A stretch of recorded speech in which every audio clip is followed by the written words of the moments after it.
Hey everyone, Mr. Chaffin here, coming at you today with some more causes of the American Revolution. And today we really get down to some very specific things that started happening to lead the colonists closer and closer to actually declaring their independence, okay? And so up to this point, we've talked about, mercantilism, which was just this economic relationship, mother country and colonies.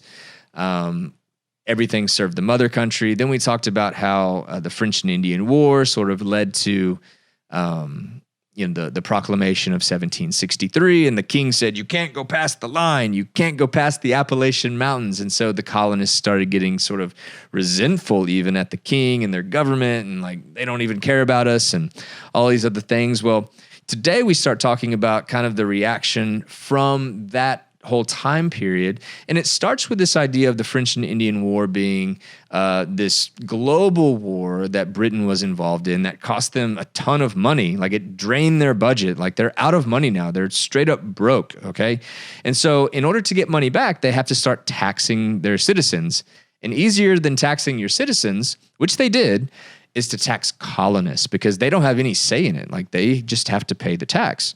Or so the British government thought. Okay, so that's kind of what we're going to get into today. But before we get into the discussion, we have to learn 4 words that are going to help us talk about this today. And the first word is consent. And consent means to give permission. And so in our context of our lesson today, the colonists did not give their consent for these taxes to be imposed on them. Okay, and so which kind of leads us to our next word, which is imposed. And when something is imposed on you, it's forced on you. Like, you don't have a choice, you have to do it.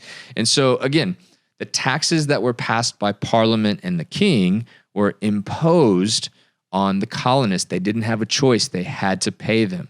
All right, which kind of leads to the next word, which is tyranny or tyrant. Tyranny is where one person in a government starts abusing the power that's given to them. And so this is most typically thought of in terms of a king or a dictator, or one person that has like an overabundance of power, and they start using that power in not so nice ways. They start, treating their citizens really badly. Okay, so this is kind of where our discussion of King George III goes. He becomes known as this great tyrant. All right, and the last word we need to know is boycott. Boycott is where you organize and refuse to buy certain products as sort of a political statement. You're taking a stand for what you believe in by not buying certain things that you don't want to support those people that are selling those things, okay? And so those 4 words are really going to guide our conversation today as we sort of walk down this road of, getting us to the revolution. All right, so first and foremost, we're going to talk about the Sugar Act, which was an act passed in 1764, and it taxed molasses, which is a product of cane sugar. And so molasses is a very well-used, very often used product in the colonies, kind of as a sweetener and stuff. And so what the British government was trying to accomplish here was basically to collect money off of something that the colonists just bought a lot of. And so the colonists' reaction to this is one of sort of annoyment, frustration, a little bit of resentment. I mean, this is something that they have to buy, so they're going to have to pay more for something that they're just going to be naturally buying. And so they don't like this very much. And so when we talk about today's lesson, we're looking for that British action, colonial reaction. Okay, so British action, colonial reaction. And so Sugar Act, Parliament places a tax on molasses. Colonial reaction, they're annoyed, they resent it, they don't want to pay it. They start getting in their mind the idea of resistance and kind of protest. And so what comes next is the Stamp Act of 1765, and this is where the British government starts placing a tax on official documents. You have to have this stamp or this seal that's an official stamp or seal from the British government, and without the stamp or seal, your document is worthless, okay?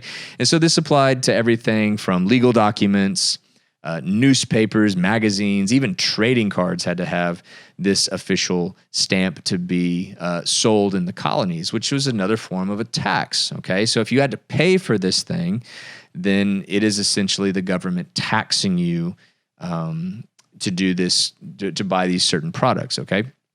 And so the reaction to this gets a little more organized. They start having boycotts. They start refusing to buy certain goods from Britain. And they even start, coming up with this slogan of no taxation without representation, which is this famous battle cry of the colonists during this revolutionary era. Okay, so from here, things just get worse. In 1767, the Townshend Acts are passed, and this expands the number of things that Parliament wants to tax: paint and lead and paper, and even tea is introduced as something that gets this super high tax, which is separate from the Tea Act. We'll talk about that in a second. But now the colonists are like, okay, you want to tax even more things? Well, we're going to get more organized. And so they start really getting this group called the Sons of Liberty kind of in action. And they'd already been around for a couple years, but now that Parliament is not letting up on these taxes, they really start pushing out some serious organization with the Sons of Liberty. And these are some seriously hardcore, good citizens, okay? Don't get me wrong, but when they meet secretly, they're not playing checkers, all right? They're not playing chess, okay? They're meeting to talk about how to take down the British government, all right? So they wear pantaloons and, talk with, these fancy words, but, so we think of them as these harmless, innocent guys that can't do anything bad, but really, they're organizing protest, and eventually they'll tar and feather people. Go look up that and see what that is. They're you don't want to mess with the Sons of Liberty. If they come after you, you're done for, okay? So it's serious business. And so it continues on from there. Life just kind of goes on. And in 1770, this isn't a tax, but it is an event that really kind of, pushes the whole revolution idea forward, and that's the Boston Massacre. So you have this he said, she said, back and forth of, protesters and British troops who fired first, blah, blah, blah. Well, in the end, 5 colonists are laying on the ground dead, including a guy named Crispus Attucks. We'll talk about the Boston Massacre a little bit more in another lesson, because Boston becomes sort of this major epicenter for action in the Revolutionary era. But, basically the colonial reaction is one of absolute rage and anger, because now they're being shot at, they're being killed by these British redcoats, the British troops. Which of course, strikes fear in the heart of the colonists. Now they're actually scared to have these British troops all around them in their city. All right, so continuing forward to 1773, the Tea Act is enacted, and this essentially, and here's the confusing part, it lowers the tax on tea, but what it does is it really gets strict on smuggled tea. So when you smuggle something, you're bringing it in illegally. And so a lot of colonists were involved in the smuggling in of tea. But what the British government wanted to do, because the British government had sort of this sponsored tea company that they essentially owned called the East India Tea Company, and it was failing. It was a complete and epic failure. And so they were trying to give them business. And so the colonies were an obvious place to do this. Well, you had a choice if you were a colonist. Do you pay more for the smuggled tea, or do you pay less for the East India tea?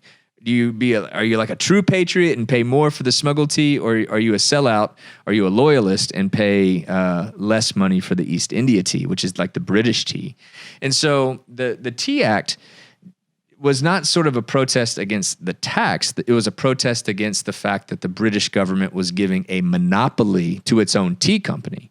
All right. And so they organized what we now know very famously as the Boston Tea Party, as this act of civil disobedience, where they destroy over $1 million worth of tea and threw it into Boston Harbor, and becomes this super famous moment in the Revolution, or at least the Revolutionary era. And it's sort of really one of the very first signs that, the colonists mean business, okay? And so they're not just protesting, they're not just boycotting anymore. They're actually going onto British trade ships and throwing stuff overboard, okay? And so we'll talk about that in a separate Boston lesson. But what comes next is the Intolerable Act. So the king looks at the Boston Tea Party and he says, hey, you're not going to get away with that. And so he shuts down Boston Harbor. He he basically takes away their local governments. They can't, host local governments anymore and things like that. And we've talked about how big of a deal their government is to them. And so the Intolerable Acts are meant to be a punishment for the Boston Tea Party. He even enacts the Quartering Act and allows British soldiers to stay in people's homes, and they have to pay for their food and do their laundry and all this other crazy stuff. The Intolerable Acts were made to be intolerable. When you can't tolerate something, it means you can't stand it. Like the king was trying to punish them, all right?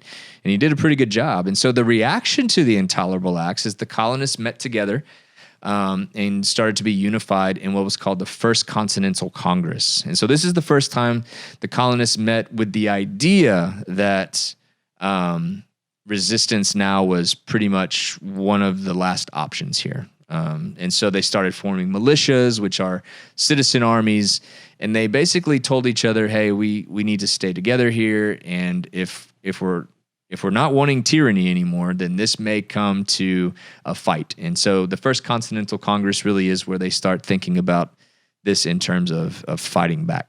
Okay, so a lot to take in today, but when you look back at everything and when you work through this, just think of it in terms of cause and effect, like British action, colonial reaction, cause, effect. All right, so if you can do that, then you're going to be golden on this lesson. If you have any questions, make sure you email me. I'll get you straightened out. And I can't wait to get to the next part of this lesson or this era, because essentially from here we go right into the war itself. Okay, so I will see you in the next video.